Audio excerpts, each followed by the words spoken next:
Post Office Box 2001, Little Rock, Arkansas 72203. Again, that's Post Office Box 2001, Little Rock, Arkansas 72203. We thank you in advance for being a blessing to Talking with Linda Celebrity Radio Show. I'm your host, Linda Williams. The following is a paid program here on Rejoice 105.5 and 103.3. The views and opinions expressed do not necessarily reflect views and opinions of the staff or management of Salem Media Group or Salem Little Rock.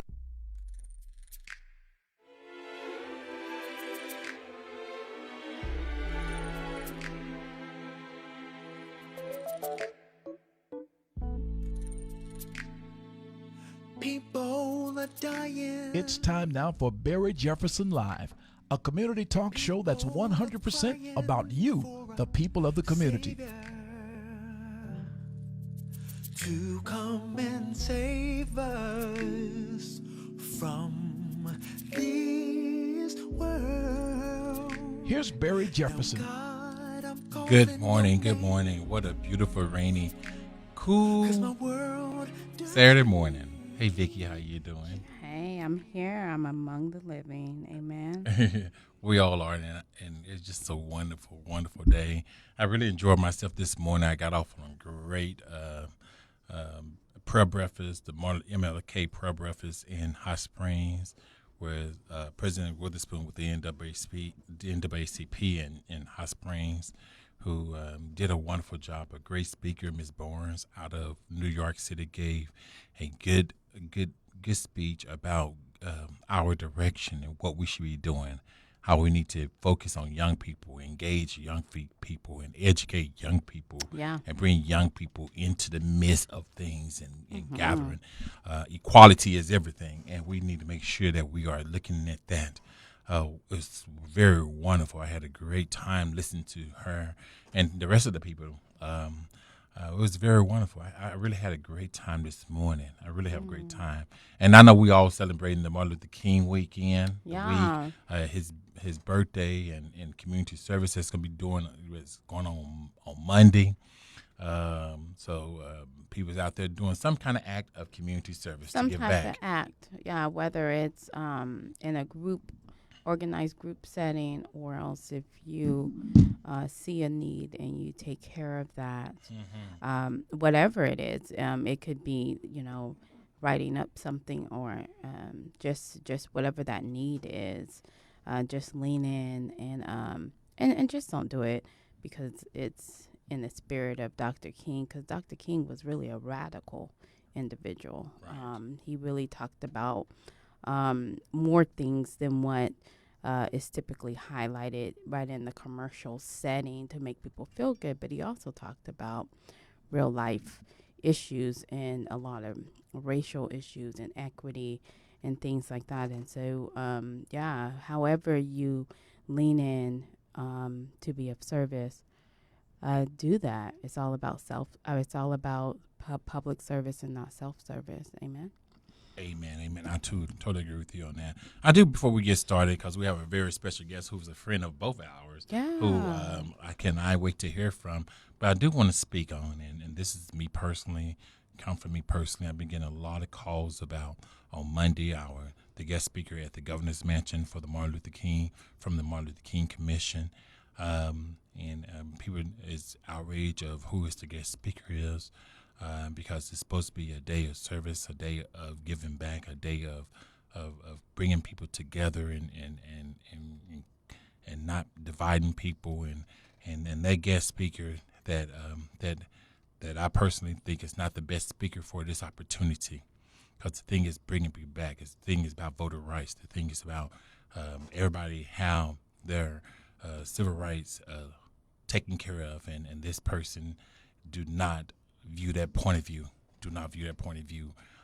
So that's personally my opinion, and I understand a lot of people are disappointed in that speaker, and I am disappointed in that speaker. We can do better than that. We should do better than that. if we're trying to unify our country. That's what Martin Luther King was all about, is unifying everyone and bringing us all together. And I think that's going to be very important. But that's just me personally. I had to put that out there since I've been getting calls. But just go ahead and get to our speaker. Yeah, let's get into it.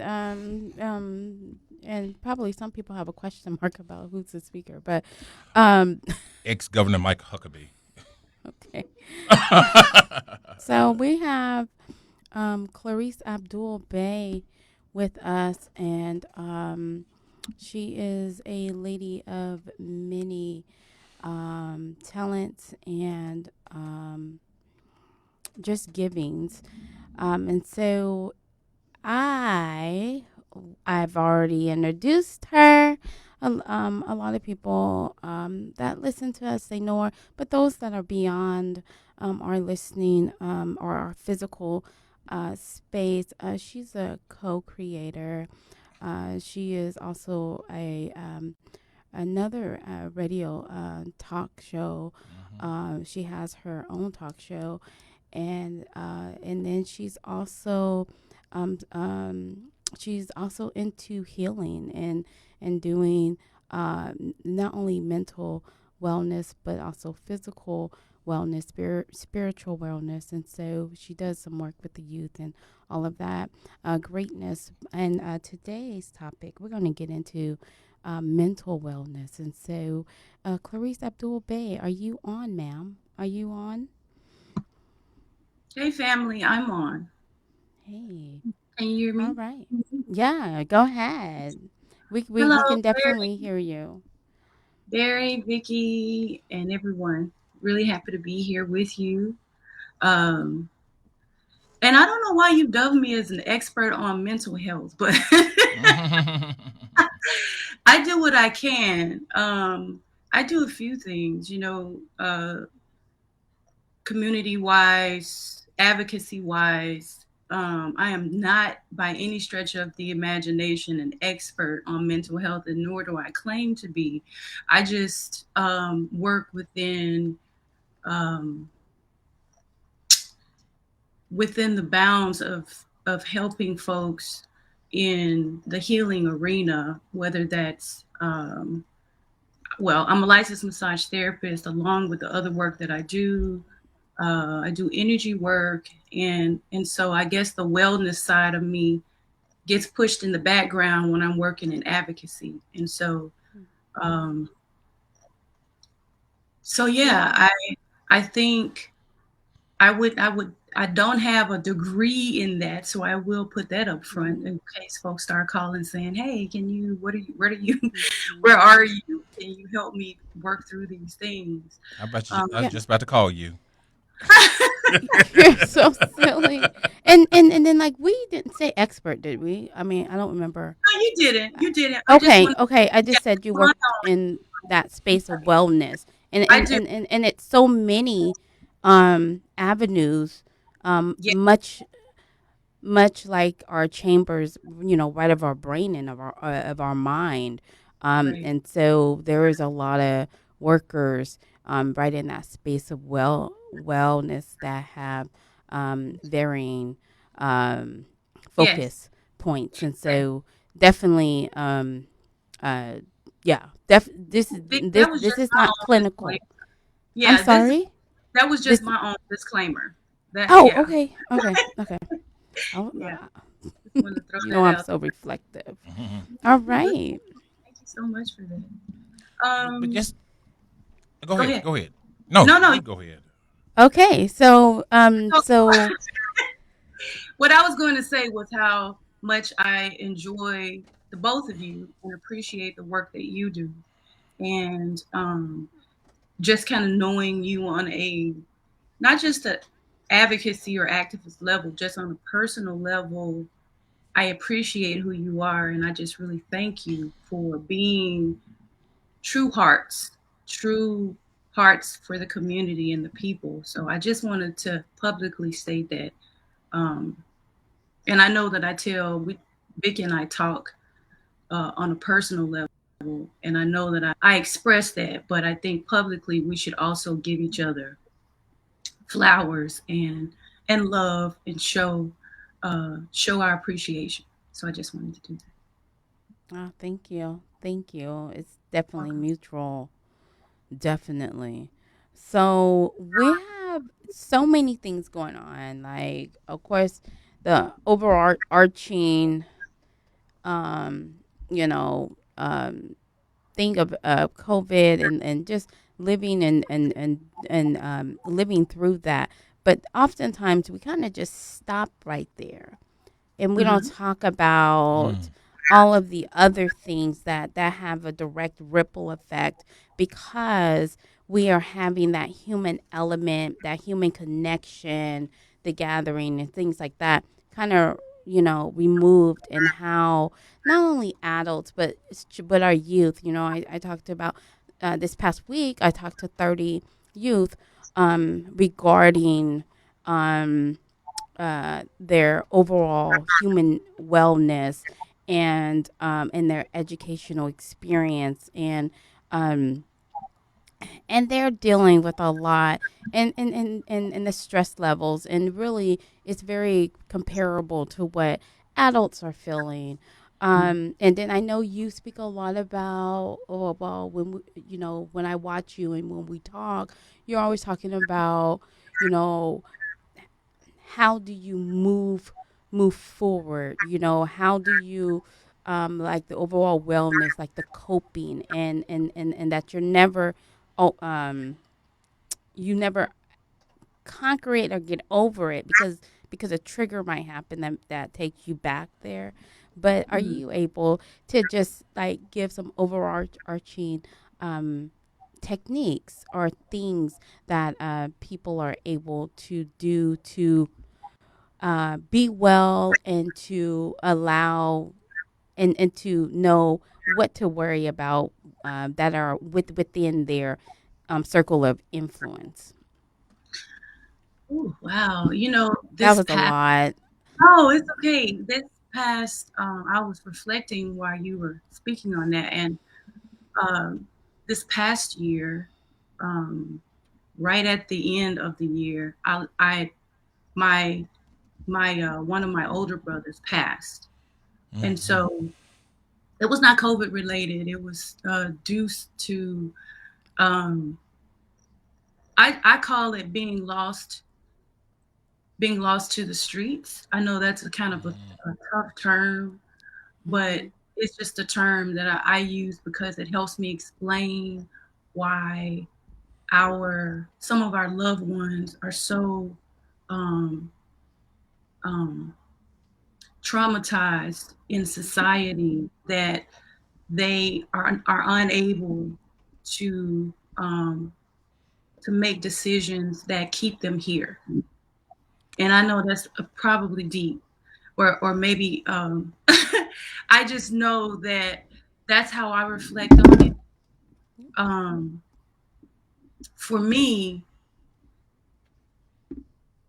the thing that helped me through understanding his choices and how I would move through it was it was literally transformational for me.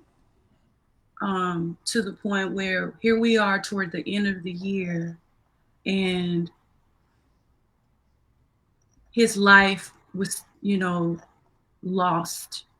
And um, I'm trying to figure out, I had to then pull myself away from the community per se into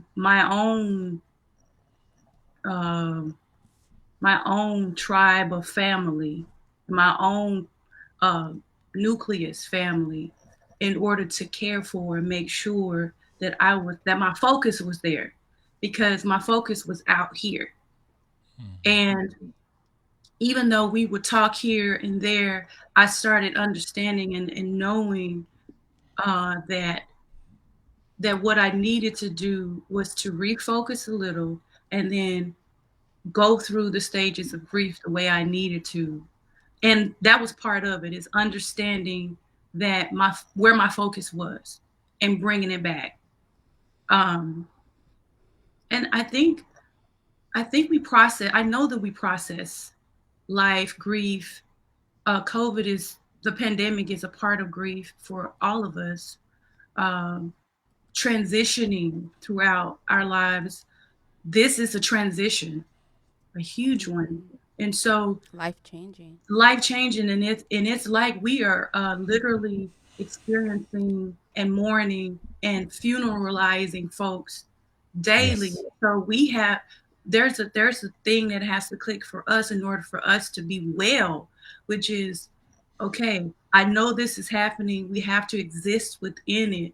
How do I transition going through the stages of grief and not being stuck to where it begins to break me down or break us down and leave us in a space that we are no longer um,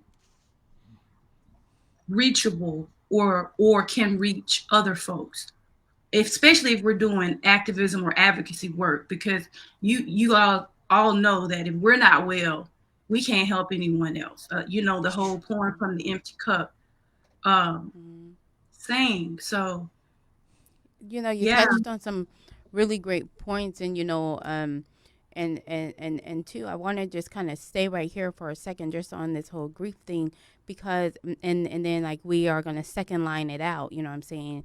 And we know how second lines in. So and so with grief, we also oftentimes when we think about grief, we think about loss of loved ones, because that's a life changing, soul wrenching situation.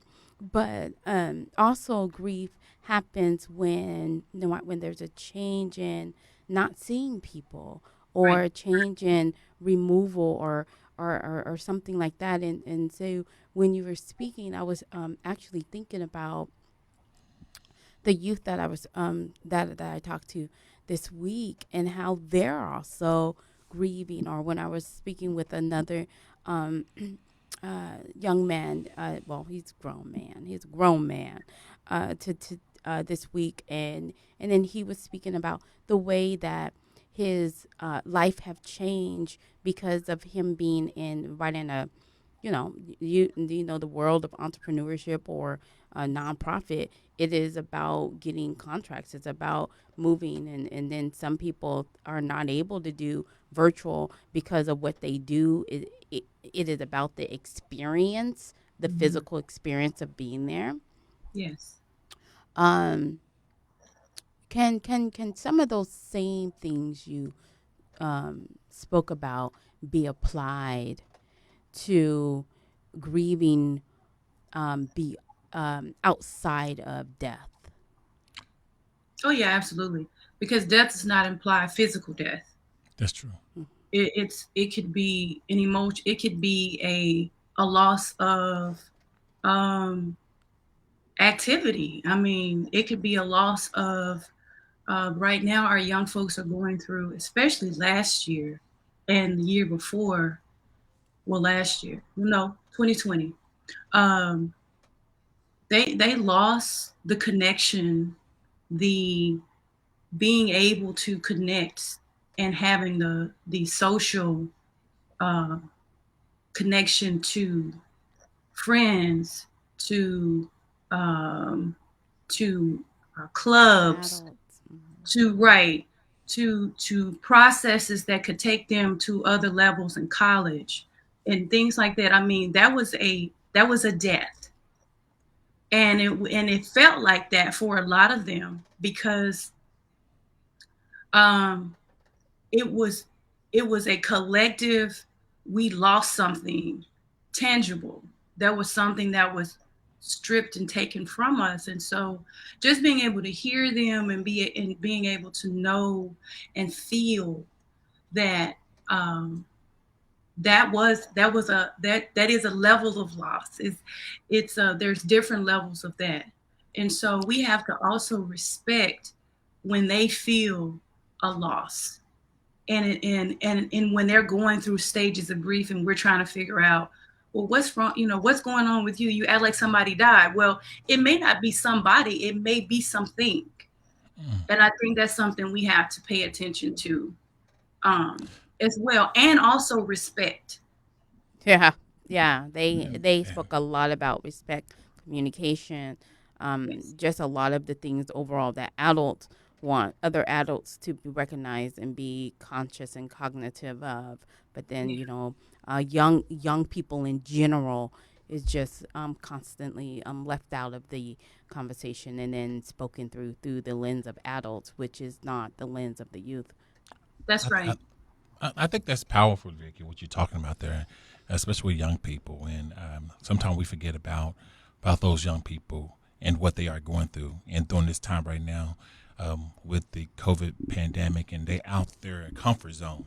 They used to attend school. They used to hanging out with their friends. They used to not having face mask and not getting sick and getting more vaccine in their body and things like this. This is a part of grief that young people are dealing with because this is something new they have not done, and I know this can be powerful. And I think what you're saying, you made a great point, and I'm glad you brought the young people on there because a lot of young people right now is in grief right now. They are hurting. They're hurting right now, and I think that's something we have to look at. And while I'm speaking real quick, I do want to make sure that we say that Judge Alice Gray, who lost her mother this week, we want to keep her in our prayers. Definitely. She's one of our devoted listeners. She tries to listen to every show and come in, so we want to make sure we keep her in our prayers and things like that. But I do have a quick question for you. Good morning, Judge. She's my community Blessings. leader. I call her a community leader because what her and her husband do a lot for the community. And I'm kind of glad she's talking about this. And she's also a good advisor. I bet she is. I know her husband is because I reach out to him a lot for things. But I think one thing you brought up about grief, how it affects people in different ways and affect people how they deal with it. I'm talking about some people can be walking the life of dealing with things in their lives. I have a brother there who drink a lot, and he's lost in the world because he feels that he cannot deal without the bottle. Does that make sense? And I think about the people that who are on drugs and who are homeless and things like that. They are going through some kind of grief, and I want you to talk about that a little bit. About people can walk and they still have grief in their life that they don't know what's going that they're dealing with on a daily basis. That a lot of people look at them and they put them down because they are not like them, because they're homeless or they have mental illness or things like that. I want us to talk about it together. Yeah. I want to acknowledge Judge Alice Gray and just say, I send peace and love to you and your family. And just want to say thank you for all that you do, and also being an open door for Kwame in his life. So I want to recognize you. He speaks very highly of you and some of the things that you've helped with. So I want to say that to you. Also, I guess you mentioned about those who are unsheltered, and for me, especially now, you can't help but think about these cold days that are happening, and send prayers and energy out to folks who may not have a place to be warm. And you said so many things, and I want to make sure that I answer them. I know you said homeless, and so that triggered something in me, because I have a deep, abiding love and for the unsheltered community. And homelessness is a layered. Yes. Speak about it. It's a layered terminology. So if we're talking homelessness, because I've worked within it and try to support folks who are homeless, you could be living with someone and be homeless. You can be a student, that is staying somewhere and it's not your home. You are considered homeless. Yes. If you are out in these streets and it's cold and it's raining, you are unsheltered, and you are also without a home. But I like to make that distinction because there are folks who do have shelter, but they are still homeless. And I think with the mental, and I guess going back to your question about how can you go back to it so that I can pinpoint exactly how you tied in mental health and I, loss. I think a lot of people that are that who are have have the mental illness, and Mhm. I'm talking about personal experience because my sister who is not with us no more, she dealt with a mental illness, but she had a home, but she was not there. Gotcha. Her mind was not there. Her body was not there. Mhm. She was on drugs and things like that. So her mental illness kept her from thinking that she have a place where Yeah. she lay her head at, but she really didn't. I mean, she did, and but she said she didn't.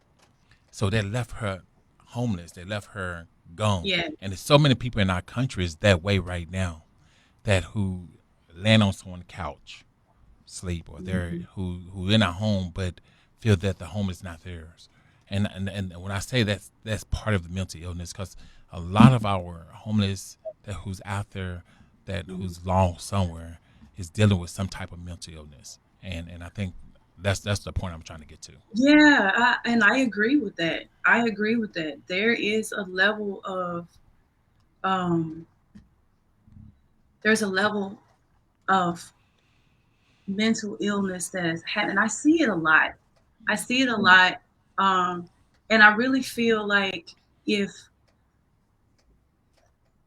and especially in our Black and Brown communities, I know Mm, I'm not trying to separate the as far as racial, because I see a lot of our white brothers and sisters in our community on the streets, and also dealing with mental illness.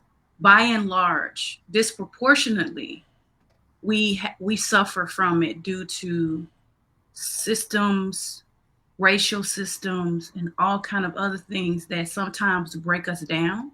mm-hmm. And so it's the pressure of living in a world unaccepted True.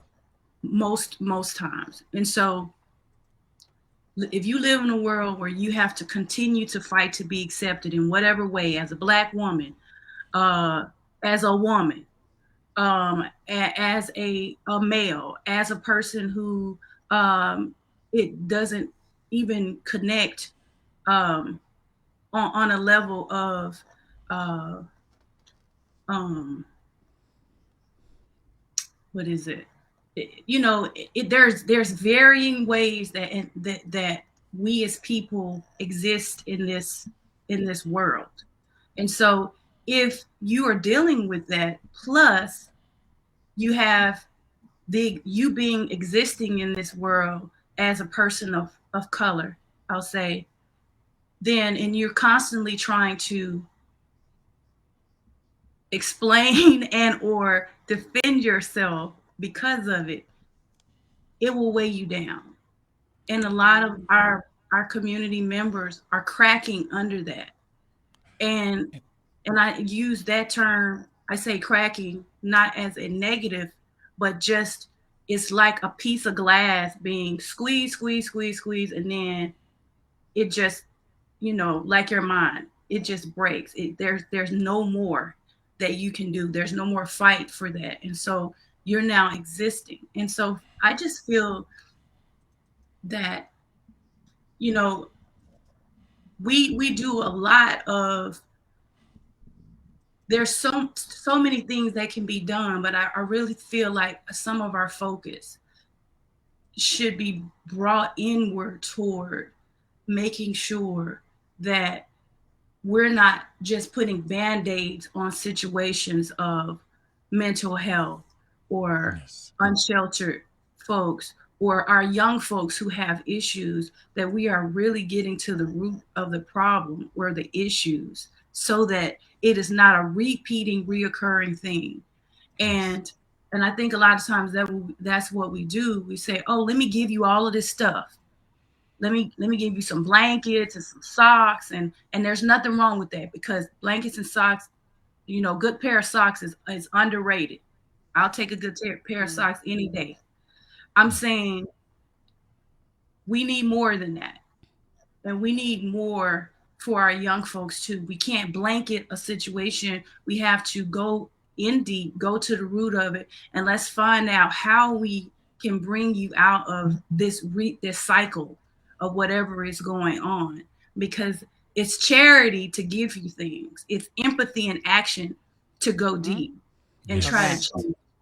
That's powerful. Yeah, we have about 15 minutes, and so like we want to second line it through, like with the transition of the bridge, and you've said so much to where uh it's a lot to unpack, as well as to bridge to what are some of the techniques, not necessarily are not limiting it right to those categories we just talked to, but even the ones that may just have a lot going on, and then they just don't feel like it. They don't feel like um going and doing some of the things that they normally do. And so, what are some um, um, easy techniques that like people are able to do? May it be journaling or breathing, talking with someone. Like what are some of those good things? Some of the things that I do personally, and then I also facilitate sometimes. Um, I do, and I'll have some things coming out, but I have a couple of what I call melanin mantras and meditation, and it's specifically for our BIPOC community because of our emotional, mental breakdown at times that we're trying to cope, and it's just, and it's really not. It's a reminder to myself, but I want to share it. And so this came about so that I can talk myself through whatever it is that I'm feeling, whatever it is that I need to overcome. And there I would say some of the other things that you can do, like I said, listen to um, meditation, listen to work through um, them, and then you can find those on YouTube. Um, Work through breathing exercises. You can find there's apps out called Calm, and um, other apps that will help you with working through breathing. Breathing really helps because it helps you get oxygen to your brain and throughout your body. So, and if you're not breathing well, you're also not thinking well. So, um, it kind of helps with that and to slow you down. Other things you can do. I love to journal. I've collected journals throughout my life, so I have stacks of journals that I write in, and I could go literally months without writing in it, and then all of a sudden I'm writing in it. So keep you something to write things down. If you're an artist or you do things, tap into those areas. Also seek, you know, groups, people you Hmm. connect with, kindred spirits or organizations that you can, um, talk with that will help you through, or support groups. There's nothing wrong with support groups, and I think our community thinks those things are taboos. Um, that if we get counseling, which we do need, um, because I think we all should have someone that we talk with who is possibly a professional, and that can work us through some of the things that we deal with on a daily basis, especially if we're out in community and doing work. We need to be able to talk to someone to say, I'm tired. Like, this is not, like, I did this all day long and I don't see anything. You know what I mean? We need to be able to Yeah. unlock some things and be real with somebody who has the capacity to work us through things, and not just be talking just randomly and to someone who can't really work you through what you're dealing with. We You know, need you to make a invest in that. you make an important point, right? To make sure you're talking to the correct people, that Yes. have a line of understanding, and then to in the groups, it makes sense to talk with persons that are in the same lane, or space that you're in, or work with those Mhm. people in there, because because you know you want someone to be able to understand but also empathize with you because of them being familiar, and definitely whether you're taking care, you know, you have the task of taking care of things, or else you're serving, and right in a public way, regardless of which vein, you know, there definitely needs to be a level of group conversations, and having someone Yes. to talk to in journal, or you know, take a walk, or Mhm. whatever the case may be, to relieve And some of that pressure.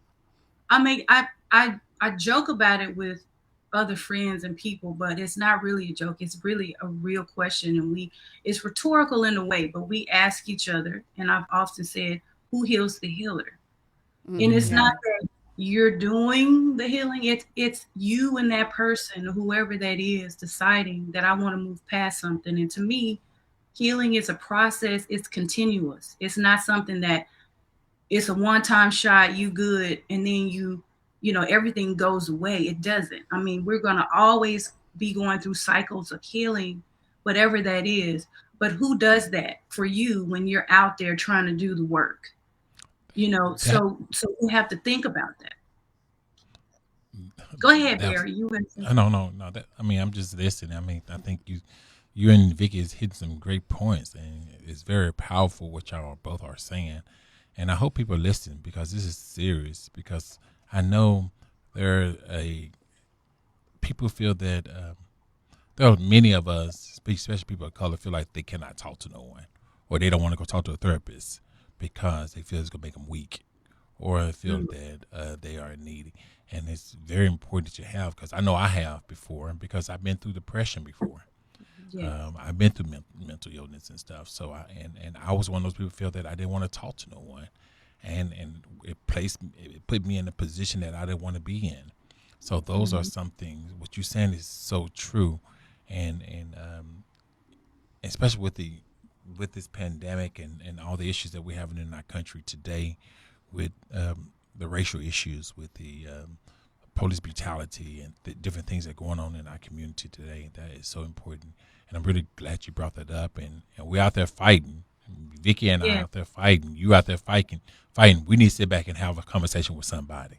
And it's Yes. great that they know y'all know who y'all can talk to, and I think that's very And we need important. to be able to pay attention to children as well, and our Yes. young folks, and stop thinking that, you know, that we're the one they need to talk with, because we're not always the one that they need to talk to. They Mm. sometimes they get tired of talking to us because we we're so familiar with them Hmm. that we don't really see what's right there, and they feel more comfortable sometimes talking to somebody else, and they will completely open up to someone else. So I Hmm. think we ought to provide them opportunities to do that, instead of saying, you know, you can talk to me, come talk to me, and then not really. You know what I mean? So we Yeah. can't be that. We can't really, we got to stop being that parent.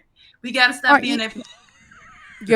you're so correct. Or even that adult, Yes. right? Who said, well, Yes. come talk to me. But then, Yes. right, if there was a camera right on the conversation, the adult did most of the talking, Yes. and then they directed the student in their words, right, for the students to agree with what they're saying. And the students is like walking out like, I don't agree with none of that. And, and, Yes. and so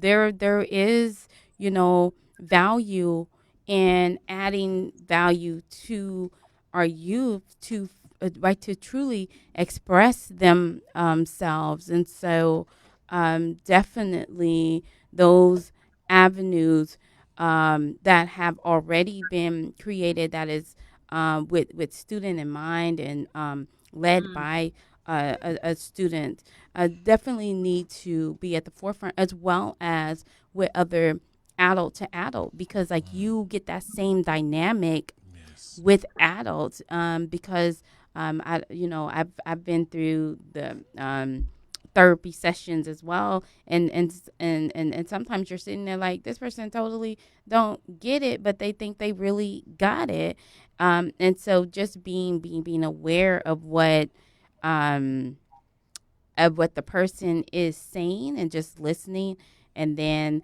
even pairing people with other people saying, you know what, we have got to a great part, but I'm going to bring in this person because they'll be able, and then that is helpful as well.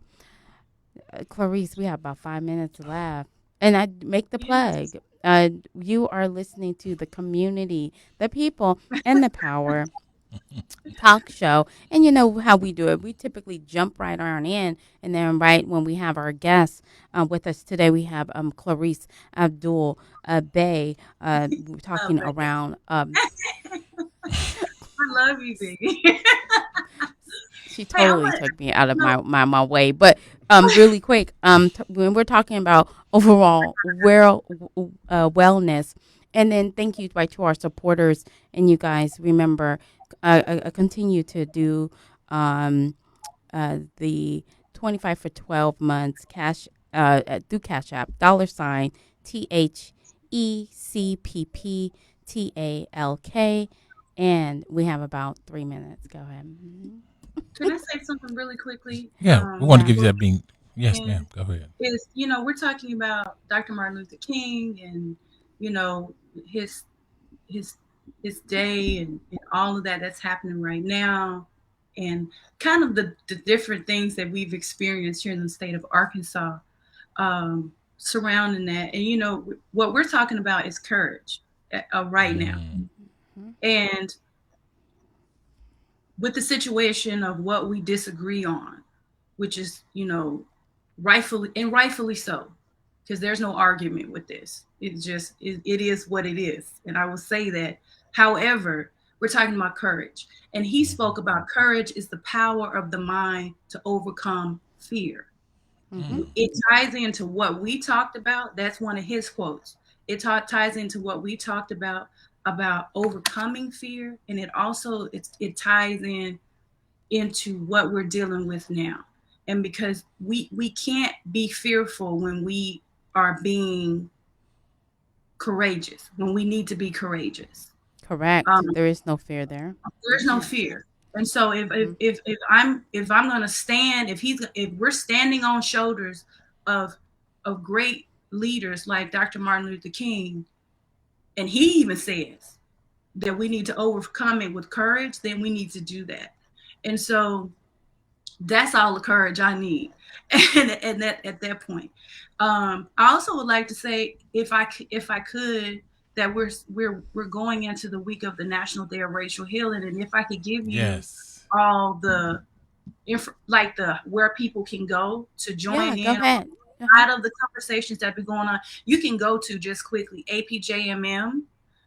It's just go to our Facebook page, the Arkansas Peace and Justice Memorial Movement, and the calendar is there, or Just Communities of Arkansas, and the calendar of events for the entire week is happening. And so we're really blessed with a lot of organizations working together, and we appreciate the proclamation from from all over. So we just it's a time of truth, racial healing, and transformation, and that's what we want to do, and we do it for 7 generations. It's good we're doing it now, but we're doing this work for 7 generations so that our children's children's children can live in a world that is built on what we do today. Awesome. Ooh, Thank you. that is powerful because we do have. I did want to jump on that, but I think we're running out of time Yeah. now. But again, thank you, Clarice, for joining us today, for being part of our show with some great information. We do appreciate you. We welcome you. We thank you for our friendship and the love that give Kwame my love and And thank you, and the baby boy, my boy, love, Lauren. And we want to thank you. But we want you to join us next week, please. Join us next week where we have our special guest, Brenda Starling, who's running for circuit court judge here in Placer County. She will be our special guest next week. Join us again. Thank you for listening to the community, the people, and the Power Talk Show with your hosts, Barry Jefferson and Vicky Hatter. We'll see you next week. God bless you. For the past 45 minutes, you've been listening to Barry Jefferson Live, a community talk show that's 100% about you, the people of the community. Join him